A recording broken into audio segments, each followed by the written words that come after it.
പടിഞ്ഞാത്ത് golden diamonds, Cherupuzha, Alakode, Padiyottuchal, wholesale division, Thrissur. Cherupuzha Jayam U P സ്കൂളിൽ വാർഷികാഘോഷവും യാത്രയയപ്പ് സമ്മേളനവും സംഘടിപ്പിച്ചു. രാജ്മോഹൻ ഉണ്ണിത്താൻ എം പി ഉദ്ഘാടനം ചെയ്തു. സർവീസിൽ നിന്നും വിരമിക്കുന്ന അധ്യാപിക കെ സത്യവതിക്കുള്ള യാത്രയപ്പും വാർഷികാഘോഷവും രാജ്മോഹൻ ഉണ്ണിത്താൻ എം പി ഉദ്ഘാടനം ചെയ്തു.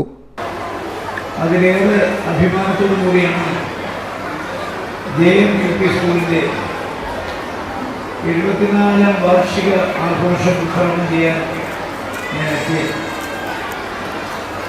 അതോടൊപ്പം തന്നെ ഈ സ്കൂളിൽ സുദീർഘമായ സേവനം അനുഷ്ഠിച്ച് ഈ സ്കൂളിൽ നിന്ന് വിരമിക്കുന്ന സത്യവതി ടീച്ചർക്ക് നിങ്ങൾ നൽകുന്ന യാത്രയയപ്പ് കൂടി പങ്കുവയ്ക്കാനാണ് ഞാൻ കണ്ടത്. ഇന്ന് നിരവധി സ്കൂളുകളിലെ ടീച്ചർമാർ റിട്ടയർ ചെയ്യുന്ന ദിവസം ഞാൻ മഞ്ചേശ്വരം മണ്ഡലത്തിലെ 2 സ്കൂളുകളിൽ കഴിഞ്ഞിട്ടാണ് വരുന്നത്. ഇനി കൗവായി സ്കൂളുണ്ട്, ഏഴൂത്ത് സ്കൂളുണ്ട്, എഴിമലയിലെ സ്കൂളുണ്ട്.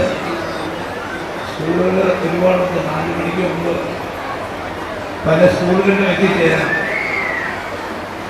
ഞാൻ സുരേഷിനെ വിളിച്ചപ്പോൾ തന്നെ ഞാൻ എന്നുള്ള അസൗകര്യം അറിയിച്ചത്.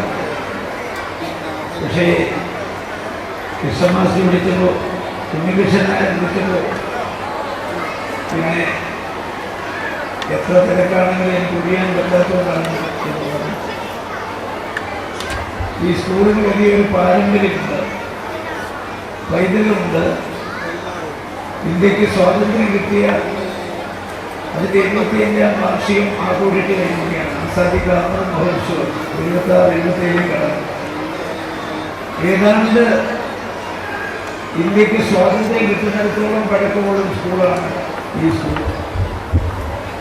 ഇവിടുന്ന് ജീവിതത്തിൻ്റെ സമസ്ത മേഖലകളിലേക്കും പ്രതിഭാധനന്മാരായ ഒരുപാട് ആളുകളെ സൃഷ്ടിച്ച് വാർത്തെടുത്ത് ലോകത്തിൻ്റെ നാനാഭാഗത്തേക്കും അയച്ചിട്ടുണ്ട്. വത്സൻ പിലിക്കോട് സാംസ്കാരിക പ്രഭാഷണം നടത്തി. School manager K Kunhikrishnan Nair അധ്യക്ഷത വഹിച്ചു. AEO PP Ratnakaran, headmaster PN Unnikrishnan, PTA president TV Ramesh Babu, ശ്രീന രഞ്ജിത്ത്, ശ്രീദേവ് ഗോവിന്ദ്, E ജയചന്ദ്രൻ എന്നിവർ സംസാരിച്ചു. കുട്ടികളുടെയും PTA അംഗങ്ങളുടെയും വിവിധ കലാപരിപാടികളും അരങ്ങേറി. News bureau, Cherupuzha. നിങ്ങൾ സ്വർണ്ണാഭരണങ്ങൾ വാങ്ങുമ്പോൾ വഞ്ചിതരാകാതിരിക്കാൻ ജാഗ്രത പാലിക്കുക. 2023 ഏപ്രിൽ 1 മുതൽ സ്വർണ്ണ പരിശുദ്ധി ഉറപ്പുവരുത്തുന്നതിന് കേന്ദ്ര ഗവൺമെന്റ് ആഭരണങ്ങളിൽ HUID നിർബന്ധമാക്കിയിരിക്കുന്നു. 100% ആഭരണങ്ങളും HUID മുദ്ര ചെയ്ത മലയോര മേഖലയിലെ ഒരേയൊരു jewellery Padinjath golden diamonds, Cherupuzha, Alakode, Padiyottuchal, wholesale division, Thrissur.